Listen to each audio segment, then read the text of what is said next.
Assalamualaikum warahmatullahi wabarakatuh. Nama saya Nazar Sahila Fitri dari kelas F, jurusan Ilmu Hukum dengan NIM 202100900062. Bisnis secara sederhana dapat diartikan sebagai sebuah kegiatan atau usaha. Jika secara bahasa dapat diartikan sebagai aktivitas yang meliputi pertukaran barang, jasa, atau uang yang dilakukan oleh dua pihak atau lebih dengan maksud memperoleh manfaat maupun keuntungan.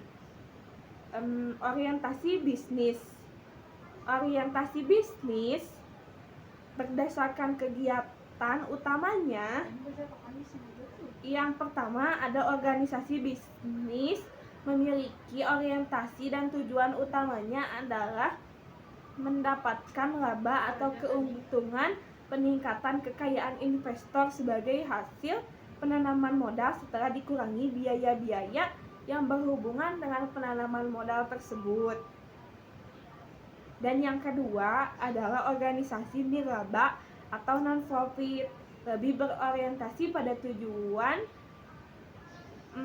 kepentingan sosial dan manfaat bagi masyarakat umum.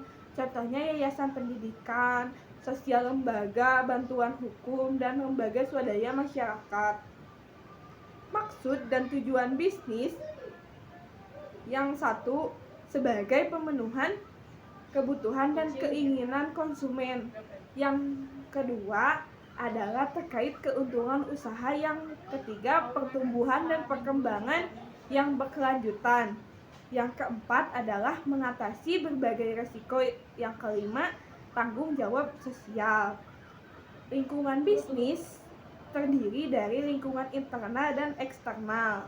Lingkungan internal dapat didefinisikan sebagai sumber daya manusia atau fisik yang mempengaruhi kinerja bisnis secara langsung atau sebagai lingkungan yang dapat dikendalikan oleh organisasi.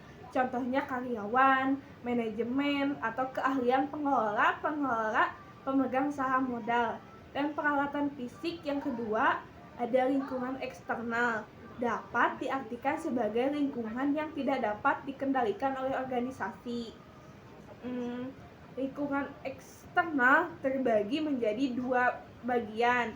Yang pertama lingkungan khusus atau lingkungan mikro. Yang kedua adalah lingkungan umum atau lingkungan makro. Lingkungan mikro adalah bagian dari lingkungan relevan yang secara langsung terhadap pencapaian tujuan organisasi, yakni konsumen. Yang kedua adalah pemasok. Yang ketiga adalah pesaing.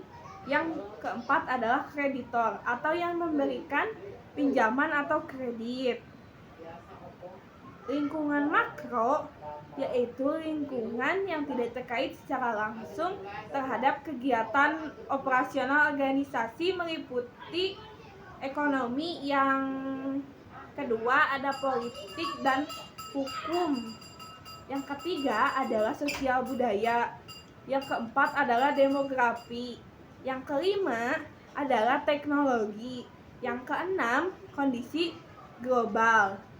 Peluang dan tren bisnis masa depan. Peluang yang pertama ada revolusi teknologi informasi. Yang kedua, perkembangan iptek baru yang bidang tertentu.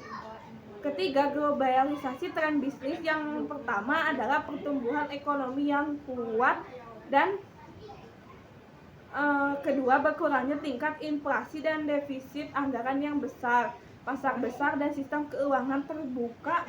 Yang keempat, inovatif, memiliki keunggulan yang kompetitif. Sekian penjelasan dari saya. Wassalamualaikum warahmatullahi wabarakatuh.